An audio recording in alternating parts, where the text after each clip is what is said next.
कहानी अब आगे। रात के 2 बजे थे जब पुलिस की जीप पुराने गोदाम के सामने आकर रुकी। आसमान में बादल थे और हल्की हवा चल रही थी। आसिफ ने जीप से उतरते ही चारों तरफ देखा।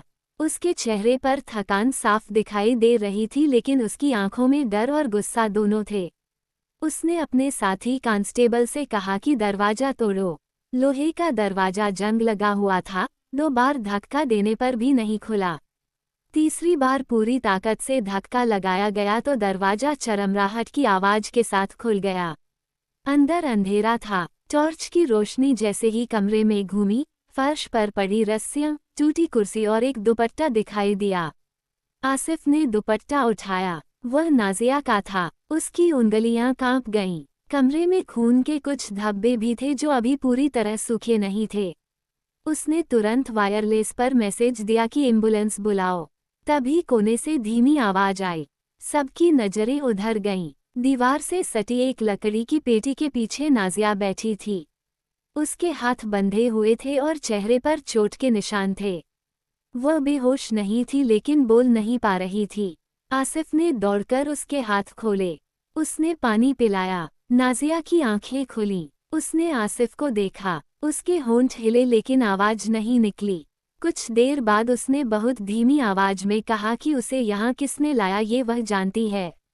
आसिफ ने पूछा कौन। उसने एक नाम लिया। वह नाम सुनकर आसिफ के पैरों तले जमीन खिसक गई। वह नाम था फैसल। वही फैसल जो पिछले कई महीनों से आसिफ के साथ हर कदम पर खड़ा था। वही जो कहता था कि वह नाजिया को अपनी बहन मानता है। आसिफ कुछ पल के लिए चुप रह गया। उसके मन में पुराने सारे दृश्य घूमने लगे। कैसे फैसल ने ही कई बार सलाह दी थी कि नाजिया पर भरोसा मत करो, कैसे वह हर बार गलतफहमी पैदा करता था। अब सारी कड़ियां जुड़ने लगीं। एम्बुलेंस आई और नाजिया को अस्पताल ले जाया गया। रास्ते में उसने धीरे धीरे पूरी बात बताई। उसने कहा कि फैसल ने ही उसे बुलाकर कहा था कि आसिफ के बारे में कुछ जरूरी बात करनी है। वह उस पर भरोसा कर बैठी। जैसे ही वह कार में बैठी, उसे बेहोशी की दवा सुंघा दी गई। जब होश आया तो वह इसी गोदाम में थी। फैसल ने कहा था कि अगर वह आसिफ से दूर नहीं हुई तो वह उसे और उसके परिवार को खत्म कर देगा। उसने ये भी कहा था कि आसिफ ने ही उसे धोखा दिया है और वह किसी दूसरी लड़की से शादी करने वाला है। नाजिया ने उसकी बात पर भरोसा नहीं किया। उसने विरोध किया तो उसे मारा गया। अस्पताल पहुंचने के बाद डॉक्टर ने बताया कि चोटें गंभीर हैं, लेकिन जान को खतरा नहीं है। आसिफ वार्ड के बाहर बैठा रहा। उसके हाथों में अभी भी नाजिया का दुपट्टा था। वो खुद को दोष दे रहा था कि उसने इतने दिनों तक फैसल पर आंख बंद करके भरोसा क्यों किया। सुबह होने तक उसने एक फैसला कर लिया। उसने सीधे पुलिस मुख्यालय जाकर फैसल के खिलाफ शिकायत दर्ज कराई। जब टीम फैसल के घर पहुंची तो वह गायब था। उसका फोन बंद था। पड़ोसियों ने बताया कि रात में ही वह कहीं चला गया। घर के अंदर से कुछ दस्तावेज मिले जिनसे पता चला कि वह लंबे समय से नाजिया के परिवार की संपत्ति पर नजर रखे हुए था। उसने फर्जी कागज भी बनवाए थे। आसिफ को समझ में आया कि यह सिर्फ प्यार का मामला नहीं था, इसमें लालच भी शामिल था। 2 दिन बाद खबर मिली कि फैसल शहर छोड़कर भागने की कोशिश में पकड़ा गया है। उसे कोर्ट में पेश किया गया। उसने पहले सब आरोपों से इनकार किया, लेकिन जब सबूत सामने रखे गए तो वह चुप हो गया। उसने माना कि उसे नाजिया से लगाव था, लेकिन जब उसने देखा कि वह आसिफ से निकाह करना चाहती है तो उसके अंदर जलन पैदा हुई। उसने सोचा कि अगर वह उसे बदनाम कर देगा और दोनों के बीच गलतफहमी फैला देगा तो वे अलग हो जाएंगे। उसने यही योजना बनाई। कोर्ट ने उसे न्यायिक हिरासत में भेज दिया। इस घटना के बाद नाजिया के घर में सन्नाटा छा गया। उसके अब्बू पहले से ही बीमार थे। ये सब सुनकर उनकी तबीयत और बिगड़ गई। डॉक्टर ने आराम की सलाह दी। मोहल्ले में तरह तरह की बातें होने लगीं। कुछ लोग कहते कि लड़की को घर से बाहर नहीं निकलना चाहिए था। कुछ लोग आसिफ को दोष देते कि उसने दोस्त पर ज्यादा भरोसा किया। नाजिया अस्पताल से घर लौटी तो वह पहले जैसी नहीं रही। वह ज्यादा बोलती नहीं थी। उसने आसिफ से मिलना भी कम कर दिया। उसने कहा कि अभी उसे समय चाहिए। आसिफ समझ रहा था कि उस पर बहुत दबाव है। उसने उसे मजबूर नहीं किया, लेकिन उसके अंदर डर था कि कहीं ये दूरी स्थायी न हो जाए। एक शाम नाज़िया ने उसे मिलने बुलाया। वह छत पर खड़ी थी। उसने कहा कि जो कुछ हुआ उसके बाद वो किसी भी रिश्ते में कदम रखने से पहले 100 बार सोचेगी। उसने कहा कि उसका परिवार पहले ही बहुत कुछ झेल चुका है। अगर उसने फिर कोई फैसला जल्दबाजी में लिया और कुछ गलत हुआ तो वह खुद को माफ नहीं कर पाएगी। आसिफ ने कहा कि वो इंतजार करेगा। उसने वादा किया कि अब वो किसी तीसरे की बातों पर भरोसा नहीं करेगा। कुछ दिनों तक सब शांत रहा। फैसल की गिरफ्तारी की खबर अखबार में छपी। इससे मामला और फैल गया। दूर के रिश्तेदार भी फोन करने लगे। कुछ लोग सहानुभूति जताते, कुछ सलाह देते कि लड़की की जल्दी शादी कर दो ताकि बदनामी न फैले। ये बात नाज़िया की अम्मी के मन में घर कर गई। उन्होंने एक रिश्ते की बात चलाई जो शहर से बाहर के परिवार से था। लड़का पढ़ा लिखा था और उसके परिवार की अच्छी पहचान थी। जब ये बात नाज़िया को पता चली तो वह चुप हो गई। उसने ना नहीं कहा, लेकिन हाँ भी नहीं कहा। उसने सिर्फ इतना कहा कि वो सोचकर बताएगी। आसिफ को जब ये खबर मिली तो उसका दिल बैठ गया। उसने नाज़िया से मिलने की कोशिश की लेकिन घरवालों ने कहा कि वो आराम कर रही है। 3 दिन बाद उसने खुद फ़ोन किया। उसकी आवाज़ सामान्य थी लेकिन शब्दों में दूरी थी। उसने कहा कि शायद यही बेहतर होगा कि वो अपने परिवार की बात मान ले। उसने कहा कि वह थक चुकी है हर बार सफाई देते देते। आसिफ ने पूछा क्या वह उससे प्यार नहीं करती। उसने जवाब देने में समय लिया और फिर कहा कि प्यार अपनी जगह है लेकिन इज्जत और परिवार की शांति भी जरूरी है। ये सुनकर आसिफ चुप हो गया। उसे लगा जैसे उसके सामने खड़ी जमीन दरक रही हो। उसने आखिरी बार पूछा कि क्या वह सच में यह फैसला दिल से ले रही है। उसने कहा कि दिल से नहीं, दिमाग से। कॉल कट गया। अगले हफ्ते सगाई की तारीख तय हो गई। मोहल्ले में फिर हलचल शुरू हुई। कुछ लोग कहते कि लड़की ने समझदारी दिखाई, कुछ कहते कि उसने डरकर कदम पीछे खींच लिया। आसिफ अपने कमरे में बैठा रहता। उसने काम पर जाना भी कम कर दिया। उसके पिता ने समझाया कि जिंदगी किसी एक रिश्ते पर खत्म नहीं होती, लेकिन उसके लिए ये सिर्फ रिश्ता नहीं था, उसकी पूरी दुनिया थी। सगाई के दिन वह दूर से घर को देखता रहा। रोशनी लगी थी, मेहमान आ रहे थे, अंदर से निकाह की बातें हो रही थीं। उसे याद आया जब पहली बार उसने नाज़िया को कॉलेज के बाहर देखा था। उसने सोचा था कि वह हर हाल में उसके साथ रहेगा। अब वो खड़ा था और उसके हाथ खाली थे। सगाई की रस्म पूरी हुई। नाज़िया ने किसी से नज़र नहीं मिलाई। उसने बस औपचारिक मुस्कान दी। रात को उसने आसिफ को एक मैसेज भेजा। उसमें लिखा था कि वह चाहती है कि वो खुश रहे और उसे माफ़ कर दे। आसिफ ने जवाब नहीं दिया। अगले दिन उसने शहर छोड़ने का फैसला किया। उसने ट्रांसफ़र के लिए आवेदन किया और कुछ हफ्तों में उसे दूसरे शहर भेज दिया गया। जाने से पहले वह एक बार मस्जिद गया। उसने दुआ की कि अगर उसका और नाज़िया का साथ लिखा है तो रास्ते खुद बनेंगे, और अगर नहीं तो उसे हिम्मत दी जाए कि वह इसे स्वीकार कर सके। दूसरी तरफ नाज़िया अपने नए रिश्ते की तैयारियों में लग गई, लेकिन उसके मन में शांति नहीं थी। उसे हर कदम पर ऐसा लगता जैसे वो किसी और की जिंदगी जी रही हो। उसने कई बार सोचा कि क्या उसने सही किया, लेकिन अब वापस लौटना आसान नहीं था। फैसल का केस अभी चल रहा था। कोर्ट की अगली तारीख आने वाली थी। खबर आई कि उसने जेल में किसी से मुलाकात की है जो बहुत प्रभावशाली है। ये सुनकर आसिफ को लगा कि मामला अभी खत्म नहीं हुआ। शायद कहानी में अभी और मोड़ बाकी हैं। उसने दूर शहर में रहते हुए भी फाइल पर नज़र रखी। उसे महसूस हो रहा था कि फैसल की खामोशी तूफान से पहले की शांति है। शहर बदलने के बाद आसिफ ने खुद को काम में झोंक दिया था। वह सुबह जल्दी उठता, नमाज पढ़ता और फिर सीधे थाने चला जाता। नए शहर में कोई उसे उसकी पुरानी कहानी से नहीं जानता था। यहाँ वह सिर्फ एक ईमानदार अधिकारी था, लेकिन रात होते ही पुरानी यादें उसे घेर लेतीं। कमरे की खिड़की से बाहर देखते हुए उसे अक्सर वही गली याद आती जहाँ नाज़िया का घर था। उसने खुद से वादा किया था कि वह अब पीछे मुड़कर नहीं देखेगा, लेकिन दिल के वादे दिमाग से अलग होते हैं। इसी बीच फैसल के केस की अगली तारीख आ गई। अदालत में पेशी के दौरान उसने अचानक बयान बदल दिया। उसने कहा कि उसके पास कुछ ऐसे सबूत हैं जो ये साबित करेंगे कि नाजिया और आसिफ का रिश्ता गलत था और वह समाज के खिलाफ था। ये बयान सुनकर कोर्ट में हलचल मच गई। जज ने उससे पूछा कि वह क्या कहना चाहता है।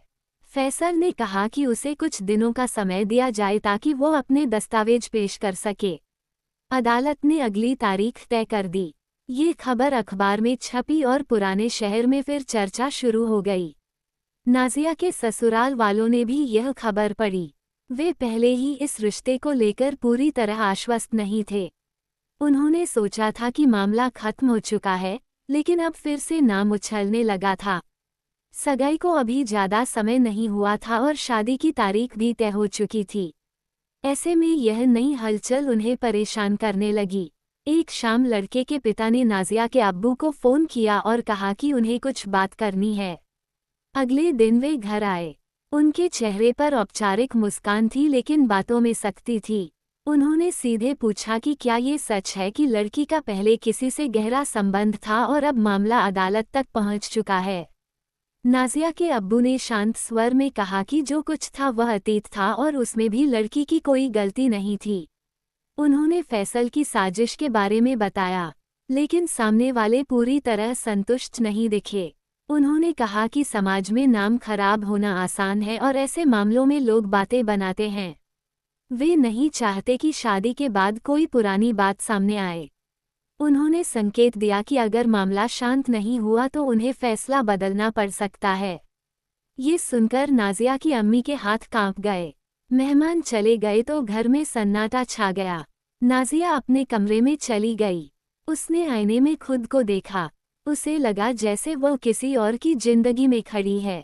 उसने सोचा था कि वह अपने परिवार की इज्जत के लिए ये रिश्ता स्वीकार कर लेगी और धीरे धीरे सब सामान्य हो जाएगा। लेकिन अब उसे लग रहा था कि अतीत पीछा नहीं छोड़ रहा। उसी रात उसे एक अनजान नंबर से कॉल आया। दूसरी तरफ फैसल था। उसने जेल से किसी तरह फोन किया था। उसकी आवाज़ धीमी थी लेकिन शब्द साफ थे।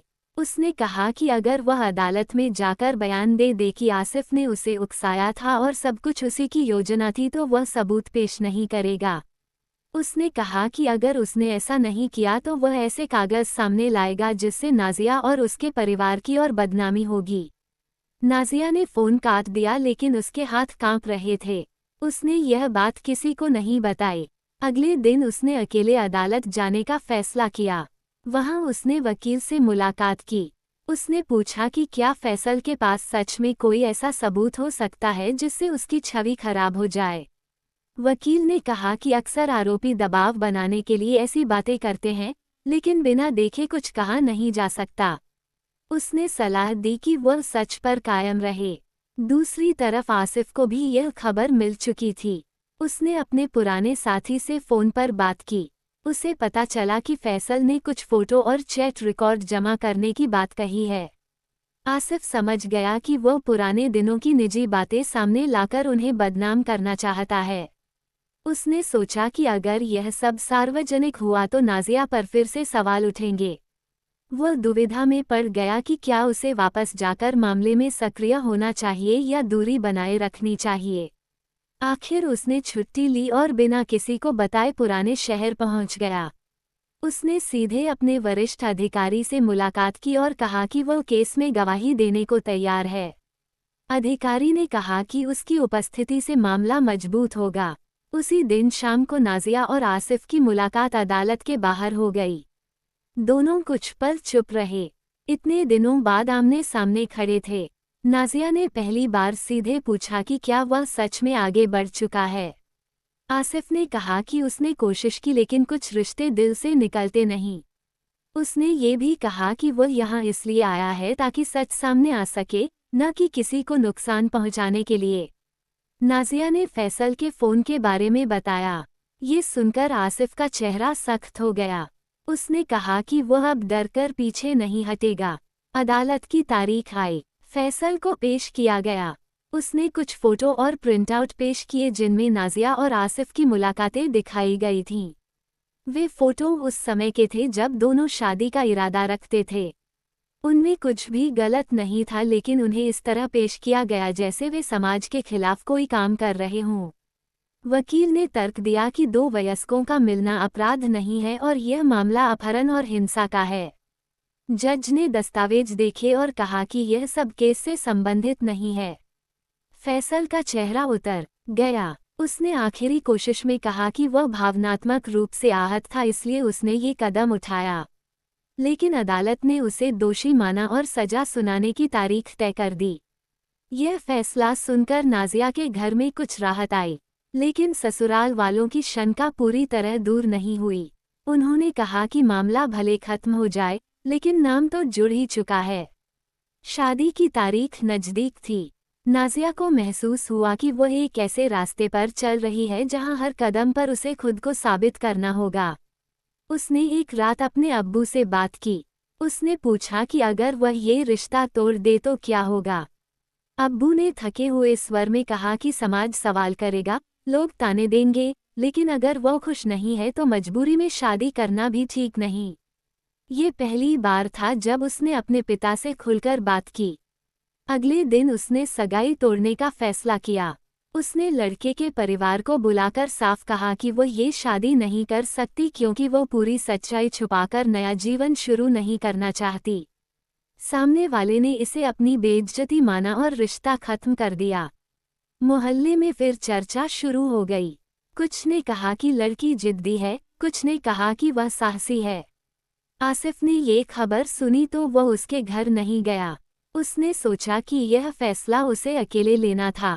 कुछ दिनों बाद कोर्ट ने फैसल को सजा सुनाई। उसे कई साल की कैद मिली। जाते समय उसने एक बार फिर नाजिया की तरफ देखा, लेकिन इस बार उसकी नज़रों में हार थी। मामला कानूनी रूप से खत्म हो गया, लेकिन जिंदगी का फैसला अभी बाकी था। आसिफ ने वापसी की तैयारी की। जाने से पहले वह एक बार नाजिया से मिला। उसने कहा कि अब कोई बाधा नहीं है, लेकिन वह उस पर दबाव नहीं डालेगा।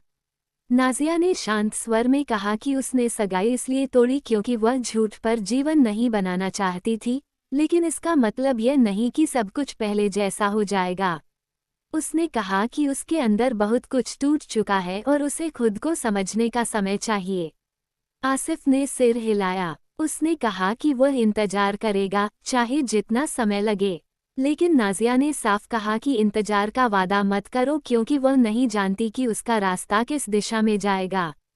ये सुनकर आसिफ के पास कोई शब्द नहीं थे। वह चला गया।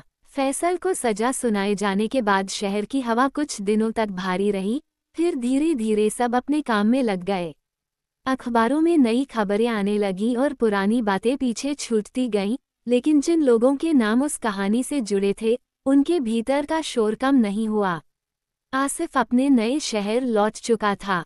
उसने वापसी से पहले नाजिया को सिर्फ एक बार देखा था और उस मुलाकात में जितने शब्द बोले गए थे, उससे ज़्यादा अनकहे रह गए थे। उसने खुद को समझाया कि अब कोई वादा नहीं करना है, कोई दबाव नहीं बनाना है, बस अपने काम पर ध्यान देना है। थाने में उसके काम की तारीफ होने लगी। वो हर केस को नियम से देखता, कागज समय पर जमा करता, गवाहों से शांति से बात करता। बाहर से देखने पर वह एक स्थिर इंसान लग रहा था, लेकिन भीतर में खाली जगह बनी हुई थी। रात को जब वह कमरे की लाइट बंद करता तो उसे वही वाक्य याद आता जो नाजिया ने कहा था कि इंतजार का वादा मत करो क्योंकि उसे खुद नहीं पता कि उसका रास्ता किस दिशा में जाएगा। उसने यह मान लिया कि अगर किस्मत में साथ लिखा होगा तो समय रास्ता बनाएगा, और अगर नहीं तो वह उसे मजबूर नहीं करेगा। उधर नाजिया ने सगाई तोड़ने के बाद खुद को घर की चारदीवारी तक सीमित नहीं किया। उसने तय किया कि वह पढ़ाई आगे बढ़ाएगी। उसने शहर के एक कॉलेज में दाखिला लेने का फॉर्म भरा और इंटरव्यू के लिए गई। कुछ लोगों ने उसे पहचान लिया, फुसफुसाहट हुई, लेकिन उसने नजरें झुकाकर नहीं बल्कि सीधी रखीं। इंटरव्यू बोर्ड में बैठे प्रोफेसर ने उससे पूछा कि इतने उतार चढ़ाव के बाद वह पढ़ाई क्यों जारी रखना चाहती है। उसने सीधा जवाब दिया कि जिंदगी रुकती नहीं है और अगर इंसान खुद को काम में न लगाए तो लोग उसे कहानी बना देते हैं। यह उत्तर सुनकर प्रोफेसर ने मुस्कराकर कहा कि उसे प्रवेश मिल जाएगा। कुछ ही दिनों में उसका नाम सूची में आ गया। घर में इस बात से थोड़ी राहत आई। अम्मी ने कहा कि कम से कम लोग अब यह नहीं कहेंगे कि लड़की बैठी है। अब्बू ने चुपचाप सिर हिलाया। उनकी तबीयत पहले से कमजोर थी, लेकिन बेटी को आगे बढ़ते देखकर उन्हें सुकून मिला। कॉलेज का पहला दिन आसान नहीं था। कई नज़रें उस पर टिकती, कुछ जिज्ञासा से, कुछ आलोचना से। उसने तय किया कि वह किसी से अपने अतीत पर चर्चा नहीं करेगी। क्लास में वह आगे बैठती, नोट्स बनाती, लाइब्रेरी में समय बिताती। धीरे धीरे कुछ सहेलियां बन गईं। उनमें से एक सारा थी, जो दूसरे शहर से आई थी और यहाँ हॉस्टल में रहती थी। सारा ने एक दिन सीधे पूछा कि क्या वह वही लड़की है जिसका नाम अखबार में आया था। नाज़िया ने हाँ कहा, लेकिन उसने विस्तार से कुछ नहीं बताया। सारा ने कहा कि लोग बातें करते हैं क्योंकि उनके पास करने को और कुछ नहीं होता। ये सुनकर नाज़िया को पहली बार लगा कि कोई बिना निर्णय दिए बात कर रहा है। इसी बीच आसिफ को एक बड़े केस की जिम्मेदारी मिली। शहर में जमीन के फर्जी कागजों का मामला सामने आया था। जांच के दौरान उसे पता चला कि इस गिरोह के तार कई शहरों से जुड़े हैं। जब उसने फाइलों को ध्यान से देखा तो एक नाम सामने आया जो उसे चौंका गया। वह नाम था वही वकील जो फैसल के पक्ष में आखिरी दिनों में सक्रिय हुआ था। ये सीधा संबंध नहीं था, लेकिन कुछ दस्तावेजों में उस वकील के साइन थे। आसिफ ने गहराई से जांच शुरू की। उसे शक हुआ कि फैसल अकेला नहीं था और उसके पीछे कुछ लोग थे जो संपत्ति और प्रभाव के लिए खेल खेल रहे थे। उसने अपने वरिष्ठ अधिकारी को रिपोर्ट दी। जांच का दायरा बढ़ा दिया गया। इस काम में समय और धैर्य दोनों लग रहे थे। एक शाम जब नाज़िया कॉलेज से लौट रही थी, उसने देखा कि घर के बाहर 2 अजनबी खड़े हैं। वे किसी से पूछताछ कर रहे थे। अंदर जाकर उसने अम्मी से पूछा तो पता चला कि वे लोग किसी पुरानी जमीन के कागज के बारे में जानकारी लेने आए थे। ये वही संपत्ति थी जिस पर फैसल की नज़र थी। नाज़िया के मन में शक पैदा हुआ कि मामला अभी पूरी तरह खत्म नहीं हुआ। उसने तुरंत आसिफ को फ़ोन नहीं किया, लेकिन मन में विचार चलता रहा। रात को उसने सारा से बात की और कहा कि कभी-कभी उसे लगता है कि अतीत पीछा कर रहा है। सारा ने सलाह दी कि अगर कोई कानूनी खतरा हो तो उसे नज़रअंदाज न करे। कुछ दिनों बाद आसिफ को आधिकारिक रूप से उस गिरोह के खिलाफ छापे की अनुमति मिली। उसने टीम बनाई और तय दिन सुबह कार्रवाई की। कई दस्तावेज और इलेक्ट्रॉनिक उपकरण जब्त किए गए। पूछताछ में एक नाम फिर सामने आया जो नाज़िया के पुराने शहर से जुड़ा था। अब उसे यकीन हो गया कि फैसल की योजना सिर्फ भावनात्मक नहीं थी, उसमें आर्थिक हित भी जुड़े थे। उसने सोचा कि क्या नाज़िया और उसका परिवार अभी भी खतरे में है। उसने नियम के तहत स्थानीय पुलिस को सूचित किया और सुरक्षा की सलाह दी। उसी शाम नाज़िया के घर के पास एक गश्ती वाहन खड़ा दिखा। मोहल्ले में फिर चर्चा शुरू हो गई कि आखिर यह सब कब खत्म होगा। नाज़िया ने आसिफ को कॉल किया। उसने सीधे पूछा कि क्या मामला फिर से खुल गया है। आसिफ ने शांत स्वर में बताया कि यह नया केस है, लेकिन कुछ कड़ियां पुरानी घटना से मिलती हैं। उसने कहा कि डरने की जरूरत नहीं, सिर्फ सावधान रहना है। नाज़िया ने पहली बार बिना दूरी बनाए उससे बात की। उसने पूछा कि वो खुद कैसा है। आसिफ ने कहा कि वह ठीक है, लेकिन सच ये था कि वह लगातार दबाव में था। जांच जितनी आगे बढ़ती, उतने नए नाम सामने आते। उसे एहसास हुआ कि अगर यह गिरोह साबित हो गया तो कई प्रभावशाली लोग फंस सकते हैं। कॉलेज में नाज़िया की पढ़ाई आगे बढ़ रही थी। उसने एक सेमिनार में भाग लिया जहां विषय था समाज में महिला की छवि और अफवाहों का असर। जब उसे बोलने का मौका मिला तो उसने सामान्य उदाहरणों के साथ बताया कि किस तरह बिना पूरी जानकारी के लोगों पर निर्णय दे दिए जाते हैं। उसने अपना नाम या घटना का जिक्र नहीं किया, लेकिन उसकी आवाज़ में अनुभव की सच्चाई थी। कार्यक्रम के बाद कई छात्राएं उसके पास आईं और कहा कि उसके शब्दों ने उन्हें सोचने पर मजबूर किया। यह उसके लिए एक नया मोड़ था। उसे लगा कि दर्द को सिर्फ सहा ही नहीं जाता, उससे सीख भी ली जा सकती है। दूसरी ओर आसिफ की जांच निर्णायक चरण में पहुंच रही थी। डिजिटल रिकॉर्ड से पता चला कि फैसल ने कुछ कागज उस वकील के माध्यम से बनवाए थे जो अब जमीन गिरोह के लिए काम कर रहा था। इसका मतलब था कि पूरी योजना में पेशेवर दिमाग शामिल था। अदालत में इस नए केस की सुनवाई शुरू हुई। मीडिया ने इसे बड़ा मामला बना दिया। पुराने शहर का नाम फिर सुर्खियों में आया। नाज़िया ने टीवी पर खबर देखी तो उसे एहसास हुआ कि वो कहानी जिसका वह हिस्सा थी, अब एक बड़े जाल की एक कड़ी बन चुकी है। एक दिन कॉलेज से लौटते समय नाज़िया को एक लिफाफा मिला जिसमें कोई नाम नहीं था। अंदर कुछ पुराने फोटो की कॉपी और एक पर्ची थी जिस पर लिखा था कि सच अभी पूरा सामने नहीं आया। ये देखकर उसके हाथ ठंडे पड़ गए। उसने तुरंत आसिफ को फ़ोन किया और लिफाफे के बारे में बताया। आसिफ ने कहा कि वो सबूत सुरक्षित रखे और स्थानीय थाने में रिपोर्ट करे। उसने खुद भी अपने स्तर पर जांच शुरू की कि यह लिफाफा किसने भेजा। उसे शक था कि गिरोह के लोग डर फैलाना चाहते हैं ताकि गवाह पीछे हट जाएं। रात को नाज़िया ने अपने अब्बू से बात की।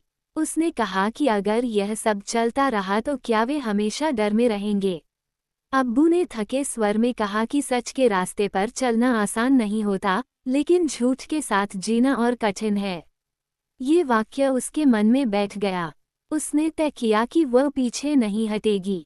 अगले दिन उसने थाने जाकर रिपोर्ट दर्ज कराई। अधिकारी ने कहा कि यह धमकी मानी जाएगी और जांच होगी। आसिफ ने अपनी टीम के साथ मिलकर लिफाफे के स्रोत का पता लगाने की कोशिश की। सीसीटीवी फुटेज में एक व्यक्ति दिखाई दिया जो चेहरा ढके हुए था, लेकिन उसकी चाल पहचान में आने वाली थी। कुछ घंटों की मेहनत के बाद उसे पकड़ा गया। पूछताछ में उसने स्वीकार किया कि उसे पैसे देकर यह काम कराया गया था। पैसे देने वाले का नाम सुनकर मामला और गंभीर हो गया क्योंकि वह उसी गिरोह से जुड़ा था। अब ये साफ था कि नाज़िया और उसका परिवार दबाव में लाने की कोशिश की जा रही है ताकि वे किसी भी कानूनी प्रक्रिया में कमजोर पड़ जाएं। इन घटनाओं के बीच आसिफ और नाज़िया की बातचीत फिर शुरू हो गई थी, लेकिन इस बार स्वर अलग था। अब वे सिर्फ अपने रिश्ते के बारे में नहीं बल्कि सुरक्षा, कानून और भविष्य की दिशा पर बात करते थे। नाज़िया ने एक दिन कहा कि अगर जिंदगी बार बार उसी मोड़ पर ला खड़ा करती है तो शायद कुछ अधूरा है। आसिफ ने उत्तर दिया कि अधूरापन हमेशा साथ होने से पूरा नहीं होता, कभी कभी खुद को मजबूत बनाने से भी भरता है। दोनों जानते थे कि रास्ता अभी स्पष्ट नहीं है। गिरोह के खिलाफ आरोप पत्र दाखिल हुआ। अदालत में सुनवाई लंबी चलने वाली थी। मीडिया का ध्यान इस पर था। शहर में लोग चर्चा करते कि कैसे निजी दुश्मनी और लालच मिलकर बड़े अपराध का रूप ले लेते हैं। नाज़िया कॉलेज में अपनी पढ़ाई और सेमिनार में व्यस्त रही, लेकिन हर सुनवाई की खबर पर नज़र रखती।